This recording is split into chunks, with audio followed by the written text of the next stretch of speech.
Hello, welcome back to Talking Tunes, and today we're not necessarily talking about tunes, but we are talking about movies about tunes, specifically biopics, and even more specifically, my pitch for a Pink Floyd biopic, or my many pitches for a Pink Floyd biopic. Now, first we gotta define what is a biopic. Well, in case you don't know, a biopic tends to be a movie that documents the life and events of a real life person.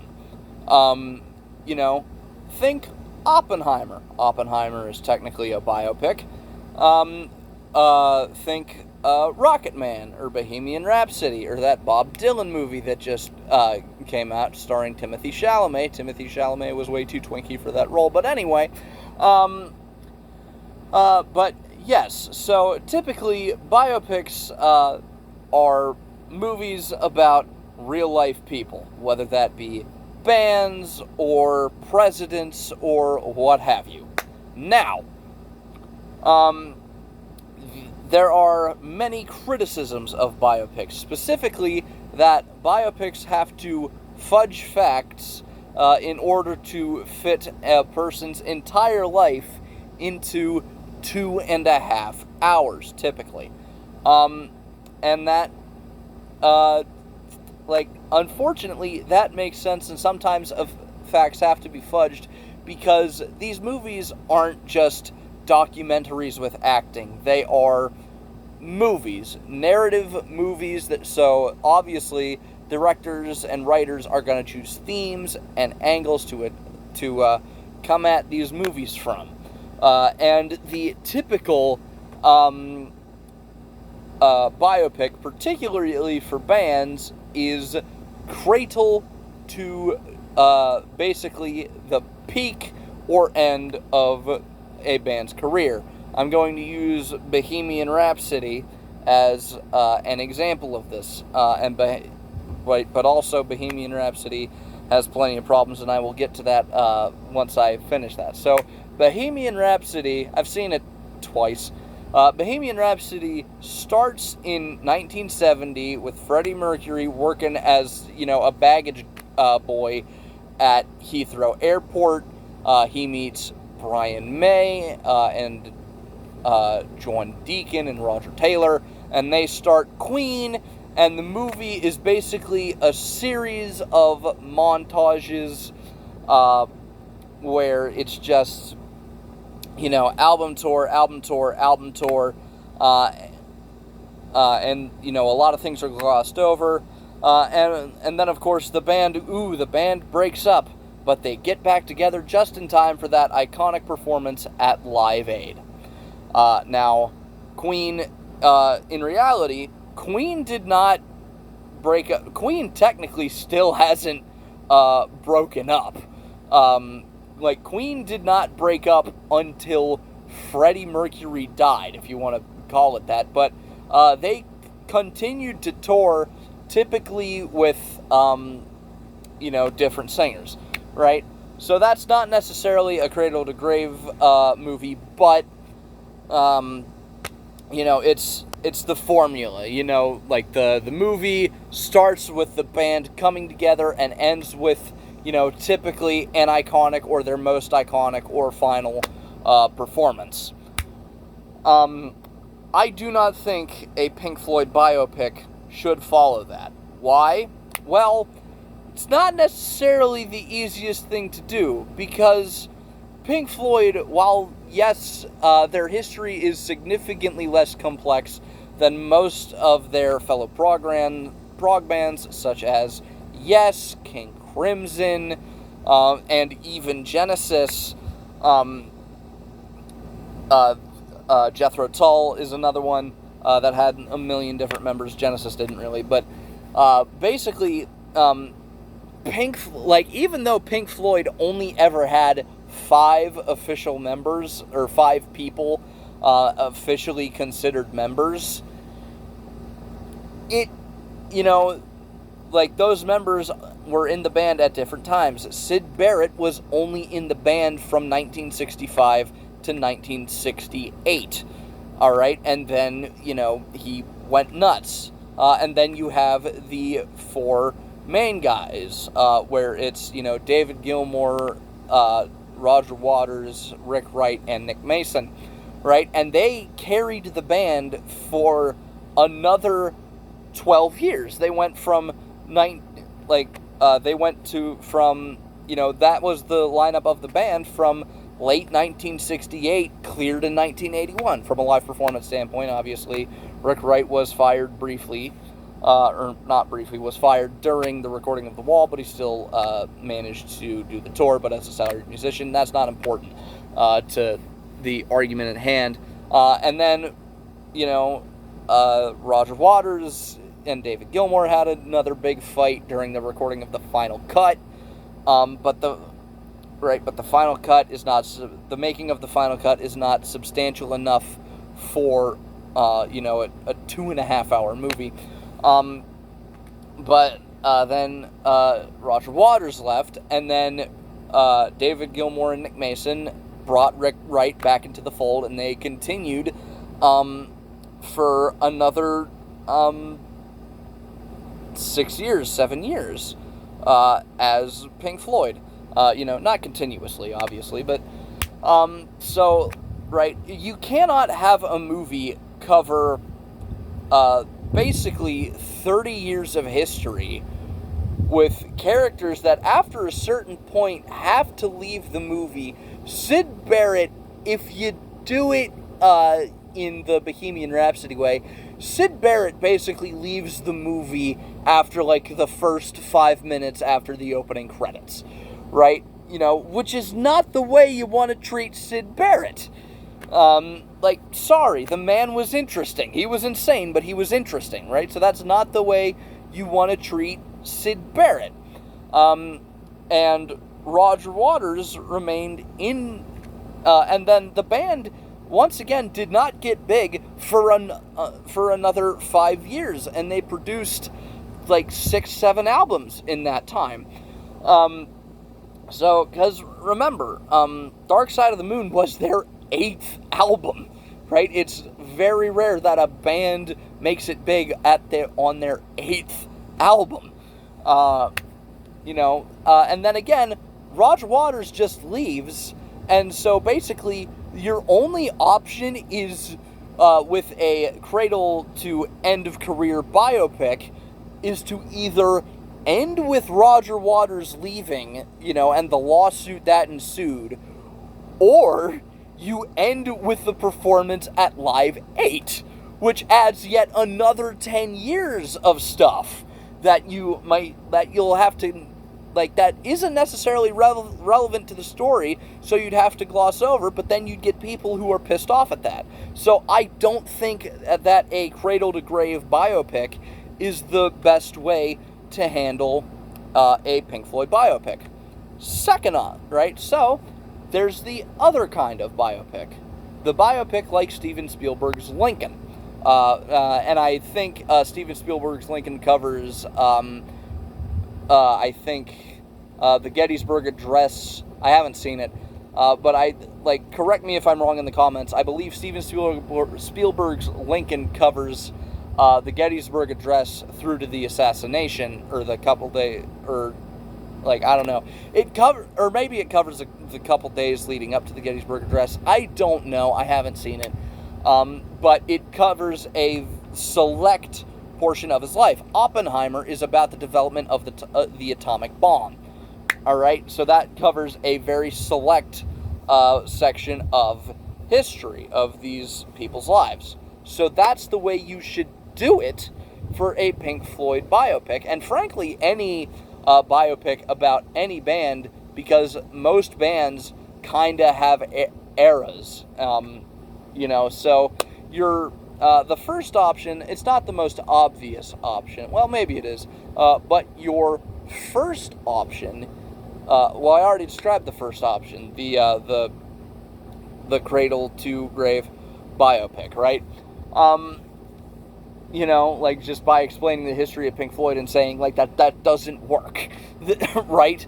So the first of the select portion that you get to that you could cover is pretty much the movie opens with Sid Barrett having just left, and so basically you open with the making of More, right? The soundtrack album, and you basically continue from More into Ummagumma, the band ultimately deciding that Ummagumma didn't work. Then they make Atom Heart Mother, and then they make Metal, and you get a little bit of the making of Life at Pompeii in there, and then you get to the big, probably the biggest portion of the movie. The end of the movie is probably just them making Dark Side of the Moon. And you get to and the end of the movie is the album releases, and, you get the credits of the photos of the actual band and the little epitaph that said, Pink Floyd would go on to have one of the most illustrious careers in rock music. That sort of thing at the end credits. So that is your first option, basically, More through Dark Side. That is your the first option I have given you. Not the most obvious, but I can definitely see it working. The movie kind of beginning on a somber note, and the band sort of teeter-tottering, trying to find their sound, because, after Sid Barrett left, there was a very good chance that the Floyd could have broken up if, if one or two events had gone just a little bit differently in that timeline in their career. Option 2, Sid Barrett biopic. You could probably call it something like Shine On, the Sid Barrett story. Well, actually, no, hold on. Let me get to a couple of the problems with the option I just went through. Basically, the making of Dark Side movie. Number one, kind of obvious. I will say, kind of obvious. That's your big problem. Number two, you are, most of the music you would hear throughout the movie would be very obscure, aside from some of the stuff from Metal. Maybe Fat Old Son you could use in the trailer. So, that's the key problem. The obviousness of it, and then the marketing, and of course the treatment of Sid Barrett. So again, option 2, Shine On, the Sid Barrett story, which is a very, basically you have 1965 to 1970, basically, so you still have, that's a decent chunk of time, but not anywhere near the 30 years, 25 years, that a full Floyd biopic would take. So you have 2.5 hours to cover 5 years, and a lot of that would basically be watching a man lose his fucking mind. But you would see, the band make, Piper at the Gates of Dawn. You would probably open with them at the UFO Club. You would see the band make Piper at the Gates of Dawn, and then Sid start having problems during Saucer Full of Secrets, and then Sid making his solo albums. The problem that I am realizing just now describing this pitch is basically Sid Barrett, once Sid Barrett gets unwell enough, depending on how it goes, David Gilmour could be depicted as the villain. And that's also, that's actually, the one problem, the villain of a movie. That's the one problem that the Dark Side pitch avoids. But because David Gilmour came in while Sid Barrett was still in the band, he's on, David Gilmour worked in the studio pretty much from the beginning on Saucer Full of Secrets. So, if you bring him in, he could be seen as the villain of the movie, and that's not at all the case. That Sid Barrett was just legitimately mentally unwell because he overdosed on acid. right? And those would be some brutal fucking scenes to depict as well. And some people could argue, oh, it's disrespectful to Syd Barrett. It's not what Syd Barrett would have wanted. So like you could say that. It also depends on whether or not they implement Roger Waters' hypothesis, because Roger Waters thinks that Syd Barrett was a little bit schizophrenic and that the LSD just exacerbated those problems. So that's option number 2, shine on the Syd Barrett story.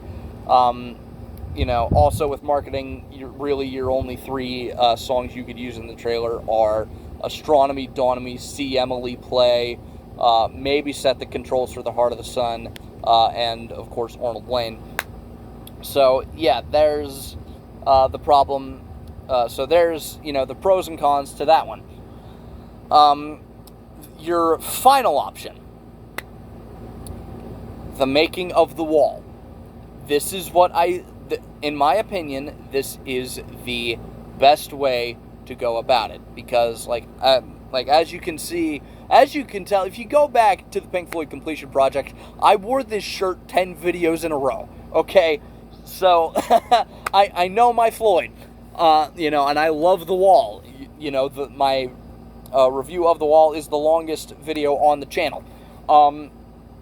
But the making of The Wall, because there's so much there. It's basically what broke Pink Floyd. You can get a lot of drama out of that, a lot of arguments, and I honestly kind of have a good pitch for this, for the way the way the movie opens. The movie opens at the 77 Animals tour gig, at the 77 in the Flesh gig, where Roger Waters spat on the fan.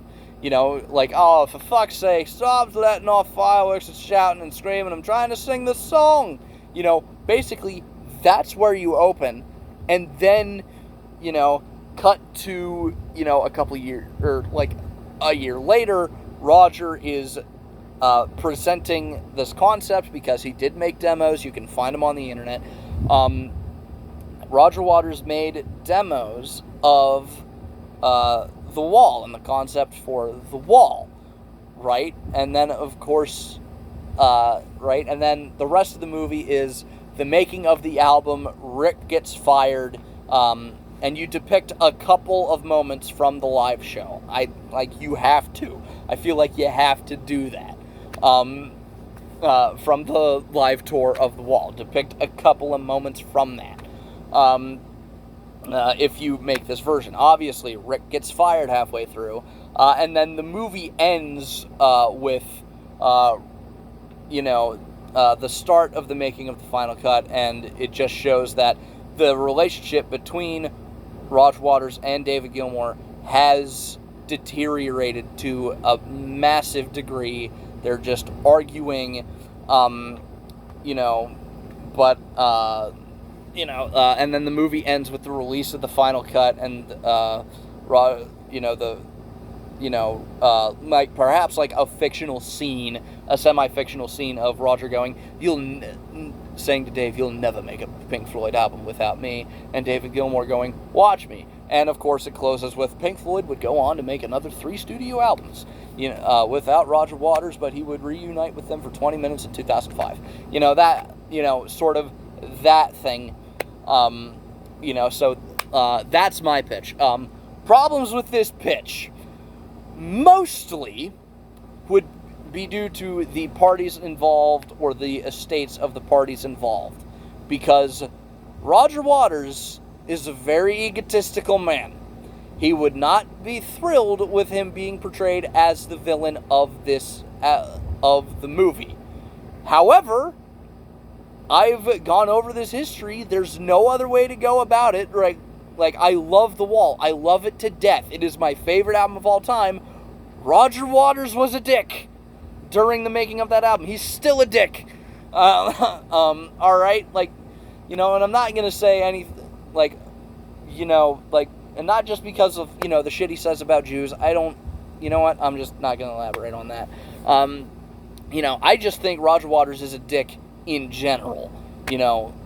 like, I wouldn't hang out with him whether or not he had said negative things about the Jews. Anyway, I think you get what I mean. But Roger Waters would not want to be portrayed as the villain. There's no fucking way you can spin it to make David Gilmour look like the villain, and still have it be a good depiction of events. So those are my pitches. I think that that third one is your best possible option, because you, like, just from the wall, like, in order, like, stuff you could use in the trailer: Comfortably Numb, Breaking the Wall Part 2, Young Lust, In the Flesh, The Trial. Like, just those 5 songs, snippets of those 5 songs, using those in the trailer would be fucking amazing. So that's my pitch. If they do make a Pink Floyd, biopic, it's basically that 2-3 year period, from 77 to 81. I guess it's sort of 4 years. You know what I mean? But it's like that period between, the conclusion of the In the Flesh tour, and the end of production of the final cut. I guess that gives you, 5 years, 6 years of stuff to focus on in 2.5 hours. And basically, that's where, that's the best possible option. The Syd Barrett one could possibly come later. I don't know. But if you want to make a Pink Floyd biopic, make the Wall movie. I have no idea what the title should be. But yeah, thank you all very much for watching. If you've enjoyed this video, please feel free to leave a like on it. If you want to continue along this musical journey with me, please feel free to subscribe. If you want to, if you have something to add, if you have your own pitch for a Pink Floyd biopic, please feel free to leave that in the comment section down below. If you want to hear me talk about something other than music, I have a podcast with two of my buddies. It's called Dorkies. We're actually making an episode of that the day after this is shot, so probably the day you're watching it, or maybe it was made the day before. I don't know. Either way, once that's out, I will link it in the description down below. And if you want to hear what I happened to you listening to that day, you can follow me on Instagram. I will leave a link to that in the description down below. I post a 15-second segment of a song in my story there every single day. And with that, I would like to thank you all very much for watching, and remind you all to stay weird and keep jamming. See you in the next one. Bye-bye.